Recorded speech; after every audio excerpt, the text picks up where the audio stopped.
Okay, so for section 9.7, predicting chemical reactions, we're going to go through the steps to solve each one of these. By the end, you're going to have written the reaction and balanced it with its new chemical formulas, placing coefficients in front of the equations, also naming each compound and labeling what type of reaction it is. The first step that's usually best is to identify what type of reaction this is, because I don't give you the products. You have to predict what's going to happen. So here you have one thing and two things. Based on what we did earlier this week, that would be a single replacement reaction. So you can label this as single replacement. In order to know which two things switch, you're going to need to figure out which ones are positive and which ones are negative. So my aluminum and my lead are both metals. They're cations and they're positive. Those two would not combine. Those are going to switch places. So I now have aluminum with nitrate, and lead is by itself. Okay. Notice that I did not bring this little 2. I did not bring that because that was when nitrate was with lead. It's now in a new relationship with aluminum, and aluminum has a different charge. This is a +3 with a -1. So to balance out my +3 with a -1, I would need a little 3. That's unit 6. Okay? Just balancing charges. So we've done our first two steps. Our first step was to identify the type of reaction. The second one was to make our products and balance them. But now we need to balance the entire thing. Over here I have 3 nitrates and here I have 2. Least common multiple of 3 and 2 is 6. So I would come back over here and put a 2. And here and put a 3. Which now also then gave me 3 leads. So I need 3 leads on the right. 2 aluminums on the right, so I need 2 aluminums on the left. The last step is to name everything. This is aluminum plus lead nitrate. Remember that lead, we need a stock number for it because it can change its oxidation number. This was nitrate -1 with 2, so this is lead stock number 2 nitrate.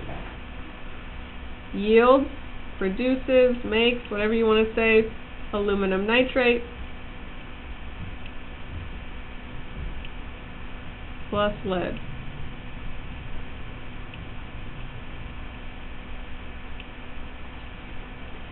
Okay, let's do the next one. Number 2, we have aluminum sulfate with barium chloride. I have 1, 2 things reacting with 1, 2 things. So knowing that there's 2 switching with 2, this is going to be a double replacement reaction.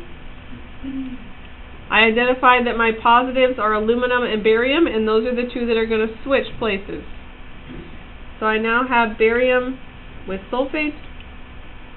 Notice I'm not bringing the little 3, right? That's there to balance with aluminum. It's not with aluminum anymore, it's with barium. Plus, aluminum is now with chlorine. I did not bring my subscripts.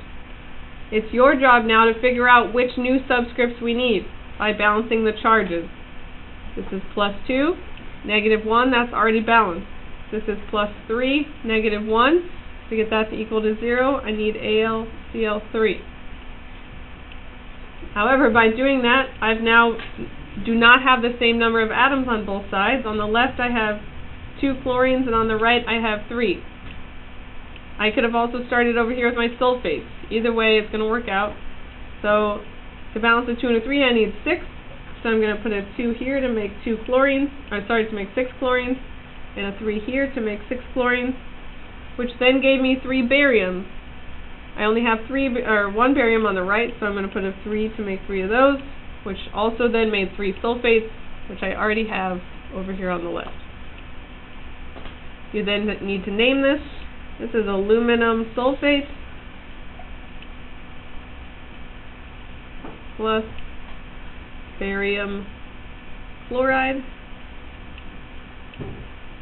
Yield barium sulfate plus aluminum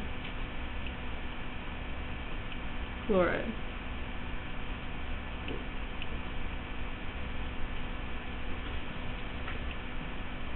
Okay, I'm going to pause while you solve number 3 on your own, and then we will check it. Okay, so for number 3, we have aluminum chloride reacting with sulfuric acid. My positives are the aluminum and the hydrogen, so they switch places. I now have aluminum with sulfate plus hydrogen with chlorine. Remember not to bring your subscript. I now have a +3 aluminum with a -2 sulfate, so to balance out a 3 and a 2, I need to get to 6. So +3 times 2 is 6, and -2 times 3 is 6. Hydrogen's +1, chlorine's -1, this is already balanced. So now my next step is to balance the entire equation. I have 3 sulfates here, but I only have 1 on my left. So I put a 3 in front of my hydrogen, which now gives me 6 hydrogens. So I need to come over here and put a 6, which then gave me 6 chlorines. So I need to come over here and put a 2, which gave me 2 aluminums, which balances the 2 aluminums here. Sorry, this is a double replacement, which we figured out at the beginning. This is aluminum chloride plus H2SO4. Remember, the H makes it an acid. There's a polyatomic attached, so I drop the hydro. So this is sulfuric acid yields aluminum sulfate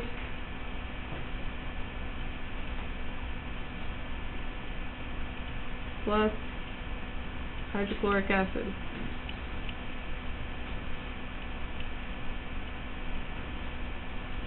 Okay, I'm going to pause and let you solve the next one on your own.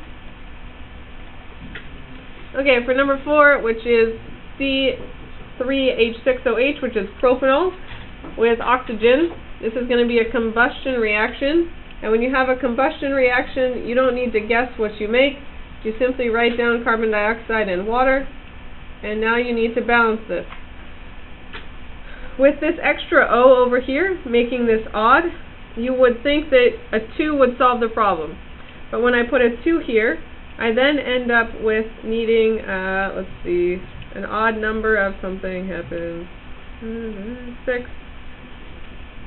Because you're going to have 7 hydrogens times 2 makes 14 hydrogens. So to make 14 here, I would put a 7, but then that makes this an odd number, and I can't come back and make this into an odd number. So instead of there being a 2, I try the next largest even number, which is going to be a 4. And so once I have my 4, I then have 12 carbons, so I can come over here and put 12 carbons.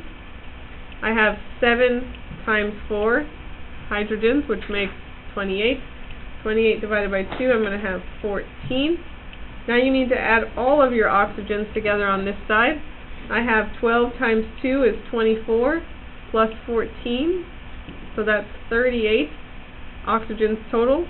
So I would need 38 oxygens on this side, but I already have these 4. So I only need 34 more. 34 divided by 2 gives me 17. Why did you divide by 2? Which time? When? When did you divide by 2 to get the 17 oxygen gas? Oh, because there was 30. I needed 34 oxygens total. Alright. So I can't write a 34 here. That'd be times 2. So 34 divided by 2 is 17. 17 times 2 is 34. Alright. Then I can finish writing this. This is propanol plus oxygen gas. This isn't really a yield. This is combusting. It's exploding. Whatever you would say. I would say combust to form carbon dioxide and water. Okay, number 5. I'm going to pause this while you solve it on your own. Okay, so number 5, we have calcium reacting with lead nitrate. This is one thing reacting with 2, so this is going to be a single replacement reaction. My calcium is positive and my lead is positive, so those are going to switch places. So I now have calcium with nitrate plus lead by itself. I need to rebalance my calcium and nitrate, so calcium is +2, nitrate is -1, so I need 2 nitrates here. 2 nitrates and 2 nitrates means that's already balanced. I have 1 of everything else. Now I just need to name this. This is calcium plus lead nitrate. Don't forget that lead needs a stock number. Nitrate's -1 and there's 2 of them, which means this is a +2 lead, so I need stock number of 2. Yields calcium nitrate plus lead. Okay, we're going to go ahead and do number 6 together because this one can give people problems. You would think that number 1 is just by itself, so it's going to split apart, and a lot of people write H2 plus O2 for decomposition, but that's actually not what happens.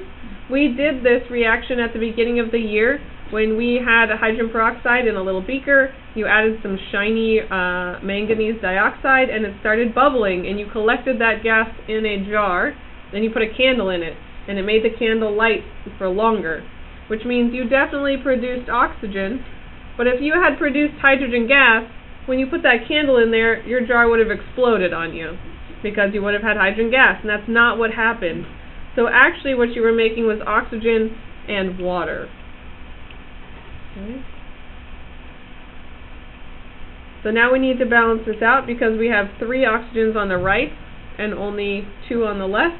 If I put a 2 here in front, that now makes an even number of oxygens. I have 2 plus 2, which is 4. So I can come back over here and put a big 2 to have 4 oxygens, which also made 4 hydrogens. And now I have 2 times 2, which is 4 hydrogens. And this was a decomposition. Remember that your decompositions, there are specific types that you need to memorize each type. By the time you're done with this, you will have gone through each type, but please make sure you're familiar with all of them. To name this is hydrogen peroxide. It's decomposing, so decomposes into oxygen gas and water, or plus water. Okay, I'm going to let you do number 7, 8, and 9 on your own, and then we will go over them. Okay, number 7, I have potassium bromide reacting with lead nitrate. There's 2 things here reacting with 2 here, so this is a double replacement reaction. In the double replacement reaction, the 2 things are going to switch. So my positive potassium switches with my positive lead. I now have potassium with nitrate plus lead with bromine. I need to rebalance these now. Potassium is +1, nitrate's -1, so that's balanced. Over here I have lead with bromine. Remember that you can't use the periodic table to figure out the charge of this lead. You need to come over here and see what the charge was. So nitrate was -1, there's 2 of them. That makes this a +2, so this is also a +2 with a -1 bromine, so I would need 2 bromines. I now am unbalanced. I've got 2 bromines here. I need 2 on the left, which now makes 2 potassiums. So I come back and put a 2. Also has 2 nitrates, but I come back and check that I already needed 2 nitrates, and so I'm now balanced. I have potassium bromide plus lead stock number 2 nitrate yields potassium nitrate plus lead stock number 2 bromide. Number 8, I've got 1 element reacting with 2, so 1 replacing 2 is going to be a single replacement reaction. My lithium is positive and my hydrogen is positive, so those are going to switch places. I now have lithium with fluorine plus hydrogen by itself. I've got to rebalance my new formulas. Lithium is a +1, chlorine is a -1, that's balanced. H is one of my